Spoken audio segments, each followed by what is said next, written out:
जो token money के तौर के ऊपर उन्होंने मुझे दी थी, जिसके अंदर मैंने लिखा हुआ है कि ये रिश्वत का पैसा ये लोग मुझे दे रहे हैं और मैं रंगे हाथों इन आदमियों को पकड़वाना चाहता हूं, लेकिन कोई कार्रवाई नहीं की।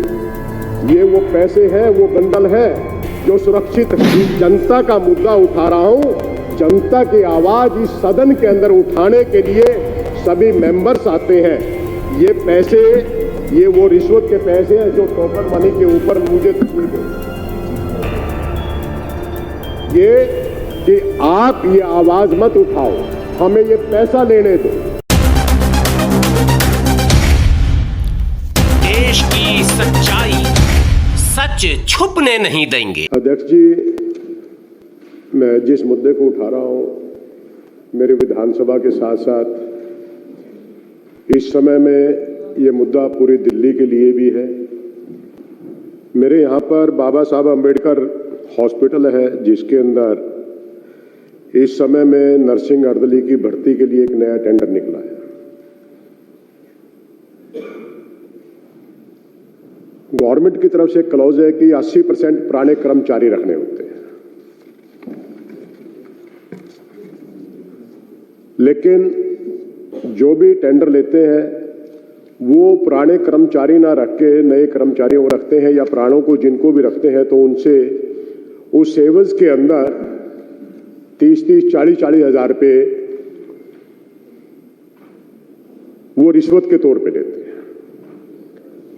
ये जनता के साथ में बहुत बड़ा खिलवाड़ होता है कि हॉस्पिटल के अंदर कोई भी व्यक्ति जाता है, मरीज आदमी जाता है, उनसे जो इस प्रकार के कर्मचारी होते हैं वो पैसा उगराही का काम करते हैं। फिर कहीं पर दवाई के नाम पर, कहीं पर पर्ची के नाम पर, कहीं पर टेस्ट के नाम पर वो पैसे लेने का ये काम करते हैं। इसी प्रकार से मैंने एक शिकायत पहले भी दी थी 5/1/2022 को, जो हमारे एमएस साहब को लिखी थी। एक शिकायत मैंने फिर थाना प्रभारी को, डीसीपी साहब को वो भी लिखी कि सुरक्षा कर्मियों के नाम पर जो ये भर्ती चल रही है, इनसे ये पैसे ले रहे हैं, तो ये लोगों को बाद में तंग करते हैं, लोगों से पैसे की उगराही करते हैं। दवाइयों के नाम पे उनसे वही पैसा लिया जाता है, वही टेस्ट के नाम पे पैसा लिया जाता है। ये घोटालेबाजी नहीं होनी चाहिए, क्योंकि जो आदमी बगैर कोई रिश्वत दिए लगेगा तो नेचुरली कि वो अपनी तनख्वाह के अंदर वो काम करते हैं, और वो कॉन्ट्रैक्ट की तनख्वाह भी उनको वो पूरी नहीं मिल पाती है, जो बहुत बड़ी जांच का विषय है। उसके अंदर 15,000 16,000 रुपए की उनकी तनख्वाह होती है, खाते के अंदर उतने पैसे जाते हैं, लेकिन वापिस फिर से उनसे पैसे ले लिए जाते हैं। इसी माध्यम में वहां के जो कर्मचारी थे स्ट्राइक पर बैठ गए, लेकिन इनकी दबंगई देखिए, हॉस्पिटल परमिसेस के अंदर जो स्ट्राइक के ऊपर बैठे हैं, धरने के ऊपर बैठे हैं, उनके साथ में मारपीट की जाती है, और मारपीट भी इतने जबरदस्त कि वहां पर वो हॉस्पिटल के अंदर कई कई दिन तक भर्ती रहते हैं, लेकिन उन दबंगों के खिलाफ कोई केस रजिस्टर्ड नहीं होता भी है तो उसी समय पुलिस के अंदर वो बेल दे दी जाती है। मैंने इस माध्यम के अंदर डीसीपी साहब को पत्र लिखे हैं, एमएस साहब को पत्र लिखे गए हैं, एलजी साहब को पत्र लिखे गए हैं, हेल्थ सेक्रेटरी साहब को पत्र लिखे गए हैं। पत्र मैंने सीएस साहब के नाम भी लिखे हैं, लेकिन कोई कार्रवाई नहीं हुई। उन्होंने मुझे भी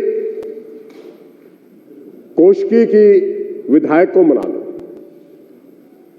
उन्होंने बहुत हर तरह से जब हथकंडे अपनाए, मैं भी उनके शुरू में नहीं आया, लेकिन बाद में सोचा क्यों ना अपने आप को झोंक के इस काम के अंदर इनका पर्दाफाश करने के लिए मैंने भी उनसे सेटिंग करने की कोशिश की, और वो सेटिंग हुई। मैं इस सदन के अंदर पूरी जिम्मेवारी के साथ में कहता हूं कि उस सेटिंग का मैंने पर्चा डीसीपी साहब को भी लिखा, कहा कि ये पैसे के अंदर 15 लाख रुपए के अंदर मेरी सेटिंग हुई है और एक वो अमाउंट जो टोकन मनी के तौर के ऊपर उन्होंने मुझे दी थी, जिसके अंदर मैंने लिखा हुआ है कि ये रिश्वत का पैसा ये लोग मुझे दे रहे हैं और मैं रंगे हाथों इन आदमियों को पकड़वाना चाहता हूं, लेकिन कोई कार्रवाई नहीं की। ये वो पैसे हैं, वो बंडल है जो सुरक्षित है। मैं विपक्ष के साथियों से भी कह रहा हूं, इस काम का राजनीति करना हो, मैं अपने साथियों से भी कह रहा हूं, सत्ता पक्ष के जितने भी साथी हैं, इस बात का राजनीति करना हो। ये मैं मुद्दा जो उठा रहा हूं, ये जनता का मुद्दा उठा रहा हूं। जनता की आवाज इस सदन के अंदर उठाने के लिए सभी मेंबर्स आते हैं। ये पैसे, ये वो रिश्वत के पैसे हैं जो टोकन मनी के ऊपर मुझे दिए गए। किस चीज के?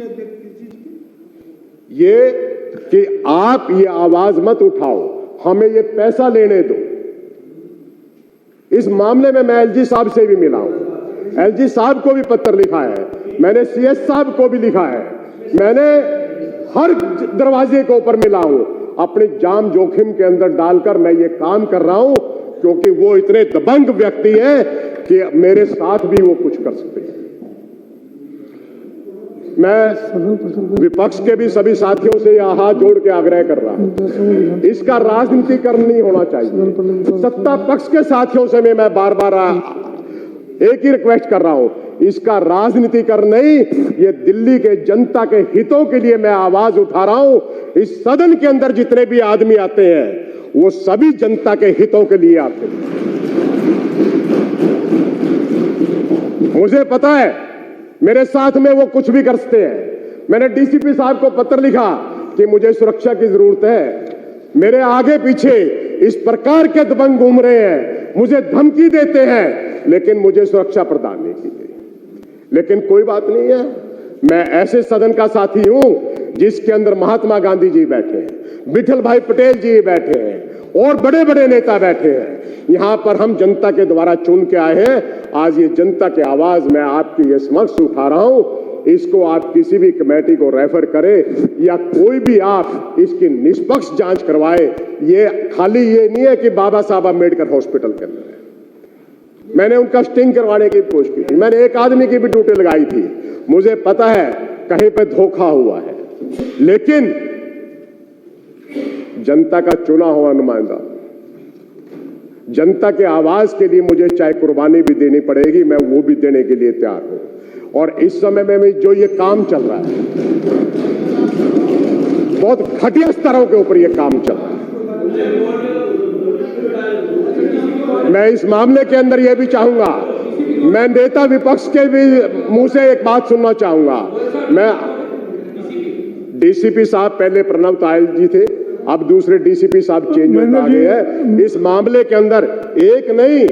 महेंद्र जी, अब मेरी बात सुन लीजिए प्लीज। हाँ जी, ये सारा मैटर आप लिख करके लेटर पैड पे मुझे दीजिए, मैं इसको पेटिशन कमेटी को रेफर कर रहा हूँ। जो जो लेटर आपने एलजी को लिखे, जो भी लेटर आपने कमिश्नर को लिखा, विद ठेकेदार के नाम, किस डेट में वो ठेकेदार अपॉइंट हुआ, वो सारा मुझे लिख के भेज दीजिए। सर, मैं कल भी एसीबी के अंदर गया, मैं बता रहा हूं आपको। महाजन साहब प्लीज, मैं राजनीति करने कर रहा हूं, मैं राजनीति करने कर रहा हूं, मैं आवाज उठा रहा हूं, जनता की आवाज उठा, आप भी लोगों के हितों के लिए आवाज उठा रहा हूं। मैं बताता हूं, मैं कल एसीबी के अंदर भी गया हूं। एसीबी के अंदर मधुर वर्मा जी जो एसीबी चीफ है, मैं उनसे मिला हूं। कल उन्होंने बहुत अच्छे से बात कही। उन्होंने सिर्फ एक असमर्थता जाहिर की, बोला ये हमारे सरकारी कर्मचारी नहीं है, हमारे बीच में नहीं आते हैं। मैं ज्वाइंट सीपी साहब के पास में परसों इस सदन को खत्म होने के बाद ज्वाइंट सीपी साहब से मिला, उनको मैंने रिक्वेस्ट की कि मैं रंगे हाथों पकड़वाना चाहता हूं कि आप पकड़ लें। बोलो ये हमारा वो नहीं है, आप अपनी सरकार के आदमियों से देखें। मैं एक बात कहता हूं, एसीबी के अंदर हम जाते हैं, वहां पे सुनवाई नहीं। मैं डीसीपी के पास जाता हूं, वहां पर हमारी सुनवाई नहीं। दिल्ली पुलिस के ज्वाइंट कमिश्नर के पास में मैं जाता हूं, वहां पे हमारी सुनवाई नहीं। सुनवाई होगी तो आखिर कहां होगी? मेरे पास सिर्फ और सिर्फ रास्ता बचता था, मेरी विधानसभा का रास्ता बचता था, इसलिए वो ये बंडल लेके मैं यहां पर आया। ये मेरे लिए नहीं, आपकी पूरी दिल्ली की जनता इस समय में त्रस्त है, हर आदमी वो त्रस्त है, चाहे वो किसी भी प्रकार के सुरक्षा कर्मी लग रहे हो, चाहे कहीं पर किसी भी प्रकार से एलओ लग रहे हो या सफाई कर्मचारी लग रहे हो, जो ये कॉन्ट्रैक्ट का धंधा चल रहा है इस समय में बहुत शर्मनाक चल रहा है। कंक्लूड करिए महेंद्र जी, कंक्लूड करिए प्लीज। कंक्लूड तो ये की है कि आप ये न्याय दिलवा दोगे, करिए, मैं करता हूं। कंक्लूड हो जाएगा, अदरवाइज तो ऐसे ही चलता रहेगा, चुन के आते रहेंगे, आवाज उठाते रहेंगे, कुछ नहीं होगा। करिए, कंक्लूड करिए। कंक्लूड तो आपको करवाना अध्यक्ष, मैंने आपको करवाना है। आप कैसे करवाओगे अध्यक्ष जी कंक्लूड? महेंद्र जी मैंने बताया आपको, क्योंकि मैं बहुत साफ बात कहता हूँ, नेता विपक्ष बहुत अच्छे आदमी है, इस आवाज को मेरी आवाज बन के आप महेंद्र जी मैंने डायरेक्शन दी है, महेंद्र जी मैंने आपको डायरेक्शन दिया, बता दिया भाई। 2 मिनट बैठ जाइए। हाँ, उनके मैंने सुन लिया। बैठिए महेंद्र जी मैंने निर्णय कर लिया, इसको पेटिशन कमेटी को देता हूँ। आप उस पर ठेकेदार के नाम विद सबूत कहाँ आपने लेटर दिए गए, वो एक बार मुझे लिख के दे दीजिए। आज कल ही इस पे एक्शन शुरू हो जाएगा। अब